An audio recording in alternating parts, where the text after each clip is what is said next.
They laughed at you, doubted your worth, and some even betrayed your trust, but you smiled. Not because the pain vanished, but because you chose strength over chaos, control over impulse. You mastered the storm within, refusing to give them your peace. While the world watched unaware, you became truly untouchable. Calm, composed, unstoppable. In a few moments, I'll tech you how to learn the powerful art of acting as if nothing affects you. Not to suppress your feelings, but to control your reactions. The power of definite purpose each morning offers a quiet choice. Rise with purpose or rise without one. That difference, though silent and invisible to others, defines everything. A person can breathe, work, and move for decades and still never live a single day if they've never chosen a direction. Without a definite purpose, you are pulled apart by life's constant noise, your family's expectations, your workplace's demands, and society's invisible leash that tells you who to be and how to act.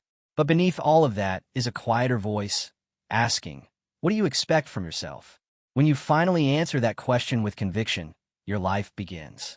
Not in a dramatic, cinematic moment, but in the small, deliberate steps that follow a single decision. You are no longer tossed by the winds of other people's opinions. You stop reacting to life and start moving through it with intention.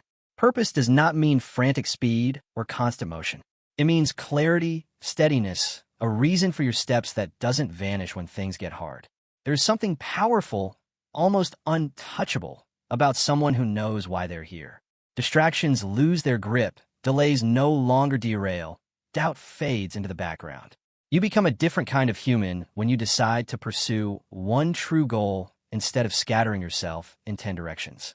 You become aligned, focused, dangerous in the best way. So ask yourself, what are you truly building?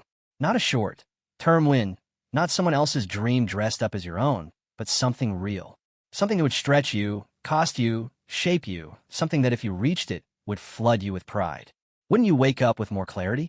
Wouldn't the stress and noise shrink in comparison? Picture walking into a room filled with confusion, indecision, and hesitation, and feeling none of it. Not because you have all the answers, but because you've made one decision that matters. The moment you say, this is my path, you reclaim your power.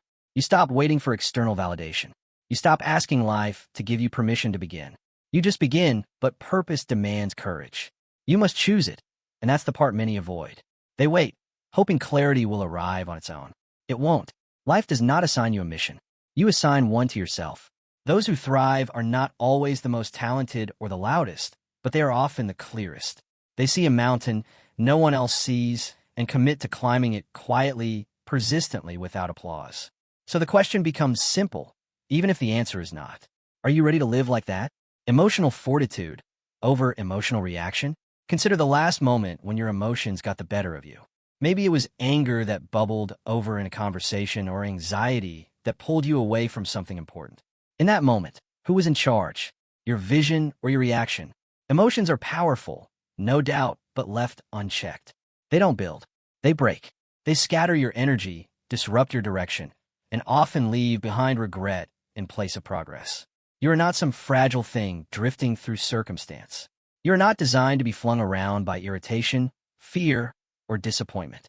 You are equipped with something stronger, awareness, intention, control, but these qualities only activate when you take the wheel. The difference between reacting and responding is only a breath, but that breath is everything. Life doesn't ease up for anyone. It brings friction, delays, disrespect, disruptions, and while you can't dictate what happens, you can master how you show up. That is emotional fortitude. It's not about pretending you don't feel. It's about standing in the storm without becoming the storm. It's about allowing emotion to pass through you without letting it decide for you, to feel without becoming consumed as a rare power. And those who cultivate it become unshakable. Imagine someone insults you. Do you throw your piece into the fire just to retaliate? Or do you recognize their comment as a reflection of them, not you, and keep walking? Not because you're weak, but because you're grounded. Because you've learned that protecting your energy is worth more than proving a point. That's not detachment, that's mastery. True emotional strength doesn't dull your fire. It channels it. It lets you harness the emotion and point it towards something greater. Your growth, your focus, your vision. When you stop being reactive, you become responsive. And in that space between stimulus and response lies your greatest freedom. This is not about bottling up feelings or faking serenity. It's about recognizing that your first feeling doesn't have to be your first move. You can feel frustration rise, acknowledge it, and still choose action over impulse. The world may poke, provoke, or push, but you decide what comes next. That kind of control doesn't make you robotic. It makes you reliable to yourself and others. Now picture this. You're in the midst of chasing something meaningful. Obstacles appear, delays, criticism, setbacks, but you don't spiral, you don't shout, you pivot calmly, you adjust. Like a seasoned climber who knows the mountain may shift, but the summit is still there. That steadiness becomes your power. The person who can feel everything without being ruled by anything. That person doesn't just survive life, they command it. So ask yourself, are you ready to lead with strength, not reaction? Are you ready to act from clarity, not chaos? If so, you've already taken the first step toward emotional fortitude. Discipline is freedom. Discipline is often misunderstood. People see it as a cage, a joyless routine, a sacrifice of spontaneity. But that's the surface level of you. In reality, discipline is not restriction, it is release. It frees you from chaos. It liberates you from inconsistency. It hands you the keys to a life you actually want instead of the one you're stuck reacting to. Picture a day guarantee. The harvest doesn't wait for their inspiration. The crop doesn't care about how they feel. And yet, the farmer shows up because the work must be done. Your goals are the same. They don't respond to feelings. They respond to effort. If you want a rare life, a life of real peace, deep fulfillment, lasting joy, then your habits must be just as rare. It's not about perfection, it's about consistency. It's about building a rhythm so strong that you move forward even on the hard days. That kind of life isn't given, it's built. And the tool is disciplined.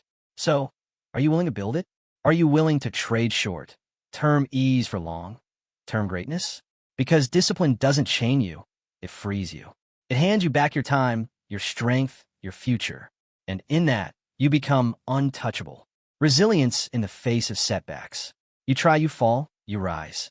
Then something else hits, unexpected, unfair, unwelcome. And in those quiet moments afterward, when the noise fades and the dust settles, a small voice begins to whisper, maybe this isn't for you, but you don't listen. Because deep down beneath the sting of failure, you know something others forget. Setbacks are not signals to stop. They're invitations to grow stronger. Every person you've ever admired, whether they built a business, wrote a book, overcame odds, or simply kept going when others didn't, has a trail of failures behind them. More attempts than you've dared, more breakdowns than you've witnessed. Their strength wasn't born in comfort. It was forged in resistance. The thing that separates those who rise from those who retreat isn't talent, timing, or some divine advantage. It's the stubborn, quiet decision to continue. Resilience doesn't mean you don't hurt. It doesn't mean the fall doesn't shake you. It means you refuse to let it define you. Every obstacle life throws is a question in disguise. How much do you want this? And your answer isn't found in your words. It's found in your response. You get up, you adapt, you move forward, even if limping. Imagine a blacksmith hammer in hand, shaping raw metal with fire and force. Each strike looks like destruction to the untrained eye, but it isn't. It's transformation. That's you. Life hammers, and instead of shattering, you're being refined. Each disappointment is a burn that tempers your resolve. Each failure, a strike that shapes your edge. You're not being broken, you are being made. What if failure lost its power over you? What if you knew that only quitting could stop you, and everything else was just a chapter, not the ending? Would you take more chances? Would you speak louder, step further, dare bolder? Resilience rewrites the story before it ends. It says, this isn't over unless I say it is. You were never meant to crumble under pressure. You were built for the storm. And when the world underestimates you, good, let it. You don't need the world's permission to rise again. You only need your own. And if you can look at the wreckage of a setback and still whisper, I'm not done, then nothing can truly hold you. Because the truth is you're not fragile. You've made it through moments that once felt impossible. You survived days you thought would break you. And here you are, still breathing, still willing, still capable. That matters. So when the next challenge comes, and it will, you already know the answer. You rise, maybe slower than before, maybe more bruised, but you rise. Not because it's easy, not because it's fair, but because resilience is not about being unbroken. It's about being unshakable. And you're just getting started. The courage to begin before you're ready. How many dreams have quietly withered while waiting for the perfect moment? How many ideas have died in notebooks, in conversations, in the safety of someday? It's easy to say, I'll begin when I'm ready. It sounds wise, responsible even, but time has a way of slipping by unnoticed when you keep waiting for a moment that doesn't exist. Readiness is a seductive illusion. It lingers just beyond your reach, no matter how much. You prepare. One more book, one more course, one more conversation, and still, the feeling never quite arrives. Because readiness isn't a feeling, it's a decision. It's the bold step into the unknown, not because you're fully equipped, but because you've realized the cost of waiting is greater than the risk of trying. Life doesn't pause for your perfection. The days go on, the years pile up. And if you're not careful, you'll find yourself in the same place 5 years from now, still clinging to the same excuses, still hoping for the right time to come tap you on the shoulder, but it won't. The world doesn't operate on your fear. It moves with or without you. And the longer you wait, the louder doubt becomes. Every person who's ever done something meaningful started in uncertainty. They began with shaky hands and half-formed plans. They weren't experts, they weren't ready, but they were willing. And that made all the difference. The truth is, no book, no mentor, no ideal circumstance will give you the permission you're secretly waiting for. The only person who can give you that is you. Picture yourself standing at the edge of a dense forest. The path winds into shadow. You can't see more than a few steps ahead. Fear says, what if you get lost? But there's another voice, quieter yet stronger, that asks, what if this is the way forward? What if this is exactly where you're meant to go? That second voice is the one you follow, not because the fear disappears, but because you've decided it won't be in charge anymore. You were not born to store potential. You were born to express it. An expression requires movement. You will make mistakes, you will face doubt, missteps, and detours, but none of those things are failures. They are signs that you're alive in your journey. Confidence, clarity, and skill don't show up before you start. They're earned because you started. What would change if you gave yourself permission to move today as you are with what you have without one more preparation, without one more round of approval? Would the first step be perfect? No, but it would be real, and reality is where transformation begins, not in endless preparation, but in imperfect motion. The world doesn't reward those who wait until they're flawless. It rewards those who show up in spite of the unknown, those who dare to begin without a guarantee. The bold ones, the ones who act, even when their voice trembles and their hands shake. So ask yourself honestly, what would you lose by starting now? And what will you lose if you don't? The time will pass anyway. The question is, will you pass with it, still waiting? Or will you finally say, this is my moment, and step forward? Not when you're ready, but because you're ready enough mastery over thought. Guard the gates of your mind. The most sacred and powerful space you will ever be responsible for is not your house, your bank account, or your calendar. It's your mind. It's the space where your future takes shape, where your self-worth is built or broken, where your habits are born and your identity is carved. Every great achievement starts there, and so does every quiet failure. Because whatever enters your mind, if left unexamined, begins to shape who you are becoming. Thoughts are not passive, they're seeds. And like seeds once planted and watered by repetition, emotion, or attention, they grow. They grow into habits, into beliefs, into identities. A single negative thought, replayed often enough, can harden into a lifelong limitation. A single doubt, if accepted as truth, can rewrite your entire trajectory. So the real question becomes, who is doing the planting?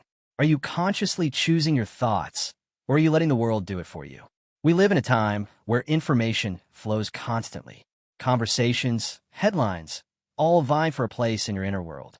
But your mind is not a public square. It is not a dumping ground for the doubts and fears of others. It is a garden. And if you do not tend it, weeds will grow. If you do not stand at the gate, distractions and distortions will slip in unnoticed, slowly overtaking your inner clarity. You can't stop thoughts from appearing. That's human. Thoughts will pass through like clouds across the sky, sometimes dark, sometimes heavy, but you get to decide which ones stay. Just like you cannot stop a bird from flying overhead, but you can stop it from building a nest in your hair. You cannot stop every thought from arising, but you can stop yourself from feeding the ones that destroy you. Suppose someone says something cruel to you. Do you let it replay in your mind over and over, each time reinforcing its sting? Or do you acknowledge it as noise, uninvited and unimportant? When your inner voice speaks, does it echo someone else's doubt or your own truth? Mastery over your thoughts begins the moment you realize you do not have to believe everything your mind says. You can challenge it, you can redirect it. Your mind will believe what it hears most. So if you constantly allow fear to narrate your story, it will eventually feel like fact. But if you choose your thoughts like you choose your food, with intention, with care, then what grows within you will be strong, focused, and aligned with who you want to become. Sit with yourself in silence for a moment. Really listen.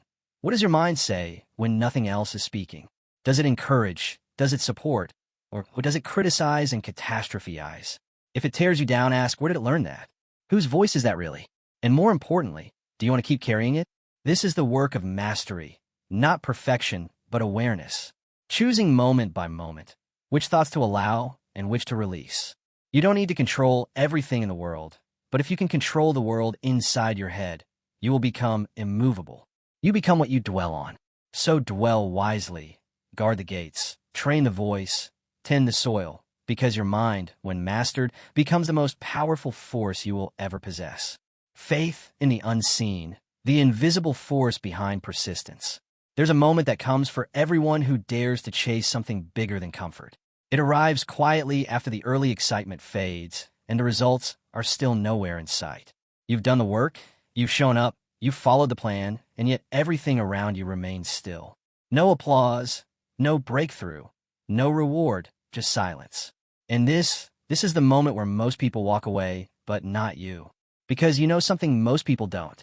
You've learned to respect the invisible, to trust in the unseen. Some things you come to understand must grow underground first. Take the tree. From the outside, it seems like nothing is happening.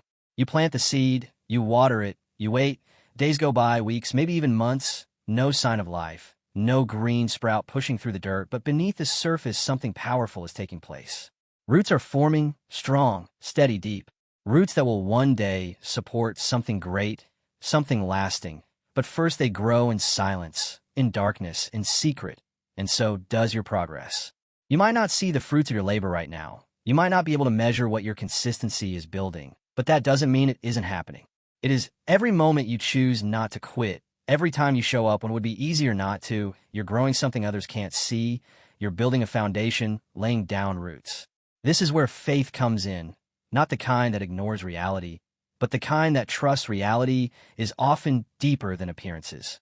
Faith is knowing that if you continue to give your best, the outcome will eventually align, that the universe or life or time itself is not ignoring your effort. It's preparing to reward it when the roots are ready. Faith is not passive. It's not waiting around, hoping something good happens. Faith is action. Faith is labor. It's choosing to move forward when everything around you says stand still. It's persistence powered by vision, a belief that your time will come, even if today is quiet, even if today looks like yesterday, even if no one else sees what you see. Ask yourself something simple but powerful. If you knew success was guaranteed, as long as you didn't stop, would you keep going? If the answer is yes, then act like it's true. Let that belief shape your posture, your choices, your energy, because the only real difference between the ones who reach their goal and the ones who don't is that the first group never stopped planting, never stopped showing up. They trusted the process long enough to see it through. Let others give up when things get slow. Let them call it foolish to keep going when there's nothing to show for it. Let them walk away, believing that what isn't visible must not be real. But you keep planting, you keep rising, you keep doing the work day after day, even if it feels like no one is watching, because you're not doing it for the crowd, you're doing it for the future. For the life you know, you're capable of building. One day, the breakthrough will come. And when it does, people will look at you and call it sudden. They'll say it happened overnight, that it was lucky or easy or meant to be, but you'll know the truth. You'll know how long you waited, how many times you doubted, but kept moving. You'll know about the roots because it was never sudden, it was never random, it was just faithful. Faithful to the process, faithful to the vision, faithful to what you could not yet see. So keep going, keep planting, trust the invisible. Your roots are growing and your time is coming. The power of delayed gratification, trading moments for mastery. In a world of immediacy, of one-click purchases, instant likes, and fast answers, waiting feels unnatural. Everyone wants the prize, but few are willing to endure the process. Fewer still are willing to walk past pleasure today. to claim something far more valuable tomorrow. But this is the truth that sets the great apart from the average. Real success is slow, and it demands a willingness to trade the momentary for the meaningful. Every day you hear at the soft, seductive call of comfort. Sleeping just a little longer, skip the workout by that thing you don't need. Watch one more episode, rest now, enjoy now, indulge now. The voice is always there, and most people listen, not because they're weak, but because gratification now feels more real than the possibility of reward later. But here's the secret. The people who win in any field are the ones who can pause, who can wait, who can say no for now. To delay gratification is not about self-denial. It's not punishment. It's a strategy, a powerful, quiet strategy that builds something no impulse ever could. Discipline, control, and long-term gain. When you say not yet to something small, you say yes to something bigger. You're not missing out, you're setting up. Picture someone learning a skill, a craft, a language, a trade. At first, it's new and exciting. Then comes the wall, progress slows, frustration grows. This is where most quit. It's easier to chase something novel than to sit with something hard. But mastery doesn't come from bouncing between sparks. It comes from enduring the plateau, showing up when it's boring, staying when it's quiet. And every time you do that, every time you delay the urge to quit, you're building toward a future that others won't reach, simply because they wouldn't wait or consider money. Maybe you're saving for something that matters, a business you want to launch, a property you want to buy, a future you want to secure, and every day the world offers you a reason to spend it. Little luxuries, temporary highs, instant joy, but you resist. Not because you can't afford it, but because you're aiming higher. While others buy the illusion of wealth, you're building the foundation of it. You don't trade your dreams for dopamine. You understand that patience today becomes freedom tomorrow. And here's what's rarely said.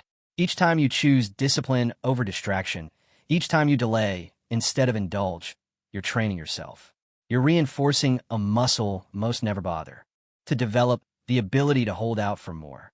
That muscle wins strength and changes everything. It gives you power, not over others, but over yourself. And when you can master your own impulses, you can master your future. It won't always feel heroic. In fact, most of the time it will feel ordinary, quiet, maybe even unnoticed. You'll turn down things no one claps for. You'll say no when no one is watching. You'll work when others rest, and it won't pay off right away, but one day it will. One day, the compounding of all those decisions will burst through, and people will call it luck. They'll call it talent, but you'll know better. You'll know it was earned, not through flashes of brilliance, but through years of restraint, through the refusal to give in when the easy road appeared. You chose the long road, the harder one, but also the higher one. So when that familiar voice whispers today, why not now, just once, just a little, pause, breathe, remember what you're building, remember why you started, and choose the voice of your future self, not your present craving. Because every time you delay what is easy, you give strength to the part of you that was born for something greater. You shape the life that others only fantasize about. You trade moments for mastery, the strength of stillness. Calm is a weapon. In a world addicted to movement, stillness is a rare and potent force. Look around and you'll see it. People rushing, talking without listening, reacting without thinking. There's a kind of frantic energy pulsing through every room, every interaction. Everyone's trying to be first, loudest, fastest. But in the midst of that storm, the one who remains calm rises above it all. The one who is still becomes the one who sees clearly, moves wisely, and strikes only when it matters. In the noise, calm becomes your weapon. Stillness is not laziness, nor is it retreat. It is not apathy or disengagement.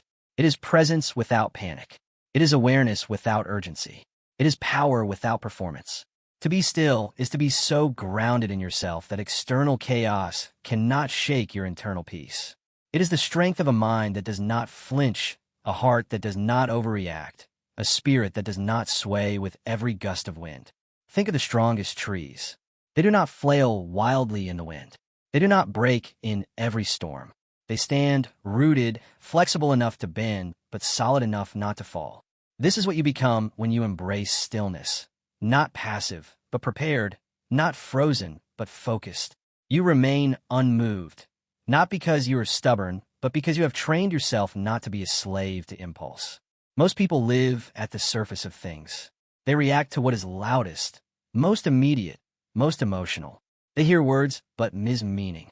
They act fast, but lose direction. They speak quickly, but forget to think. But what if you didn't rush to speak? What if you paused before reacting? What if you stepped back from the frenzy long enough to actually see what's going on? There is wisdom in stillness. You begin to notice things others miss. You see intention beneath words, motive beneath action, opportunity beneath challenge. Stillness gives you access to the deeper current of life that frantic energy always misses. You start moving, not out of fear or pressure, but out of alignment with what actually matters. Stillness is not the absence of motion. It's the presence of mastery. It's the ability to choose your response instead of being dragged by reaction. When someone provokes you, stillness lets you pause instead of lash out. When anxiety rises, stillness helps you breathe through it rather than drown in it. When the world demands urgency, stillness lets you act on your own timing. Not out of avoidance, but out of wisdom. Imagine being the one in the room who doesn't scramble, who doesn't fight for attention, who listens more than they speak, and when they do speak, every word lands with weight. That person doesn't need to prove anything. They're the proof. Their calm radiates. Their presence anchors the space. People trust them, even if they don't know why. It's because calm people are rare, and rare things are respected. Let others chase speed. You chase clarity. Let others burn themselves out trying to do it all at once. You conserve energy and direct it where it counts. Let others be loud. You'll be precise. In a world where everyone is shouting, the one who whispers with intention gets heard. Ask yourself, what could you learn if you were not racing to respond? What could you understand if you didn't interrupt your own thinking with assumptions? What could you accomplish if your energy wasn't constantly leaking into things that don't matter? Stillness is not something you stumble into. It is cultivated. It is chosen again and again, especially when the pressure mounts. It is not weakness. It is the ultimate discipline to remain steady when every part of you is tempted to react. It is control, not over others, but over yourself. And when you master that, you become different. People notice it even if they can't name it. You begin to lead without trying to lead. You influence without forcing influence. You become a presence that calms others simply because you've already calmed yourself. So when the world becomes loud, fast and frantic, don't join the race. Don't mash their chaos. Slow down, anchor yourself. Let the storm pass while you stand firm. Because stillness is not an action. It's preparation, it's insight, it's power sharpened by patience. And when everything else is noise, your calm will be your greatest advantage. Becoming the example, living a life that speaks without words. There comes a moment when you realize that the greatest impact isn't made with a microphone, but with a mirror. Not the one you look into, but the one you become for others. In a world overflowing with opinions, declarations, and noise, the rarest thing of all is someone whose life simply shows the truth they stand for without needing to explain it. People talk endlessly about what they're going to do, about what matters, about who they are, or what they believe, but talk is weightless. What gives a life gravity is the quiet, unwavering consistency of aligned action. You don't have to convince anyone that you're improving, that you're growing, or that you stand for something. You just have to live like it, especially when no one is watching. That's what makes the difference. Every person you meet, whether they show it or not, is carrying something invisible: fear, doubt, fatigue. They're looking for proof that someone somewhere is living with discipline, with love, with integrity. They're scanning the world for signs that it's still possible to live a meaningful life in the middle of chaos. You might never hear them say it, but deep down, they're hoping someone like you exists. Not someone perfect, but someone real, grounded, honest, awake. Will you be that person? You don't need to be a leader in title to be a leader in truth. Real leadership, real inspiration, isn't about position or recognition. It's about quiet example. It's about becoming the kind of person whose actions create ripples, whose discipline sharpens others, whose presence offers shelter in a loud, frenzied world, and that doesn't require permission. It only requires consistency. Think about someone you truly respect, not someone who impressed you with words, but someone who lived in a way that made you want to step up. Chances are, it wasn't what they said that shaped your view of them. It was how they carried themselves, the way they showed up, the choices they made when they could have taken the easier path. Maybe they never even knew you were watching, but you were, and it mattered. Now, consider this. Someone is watching you the same way. They're noticing when you rise early and keep your promises when you finish the hard task without cutting corners. When you stay kind in the face of bitterness or hold your values when it would be easier to abandon them. They're watching when you say nothing, but your body language speaks integrity.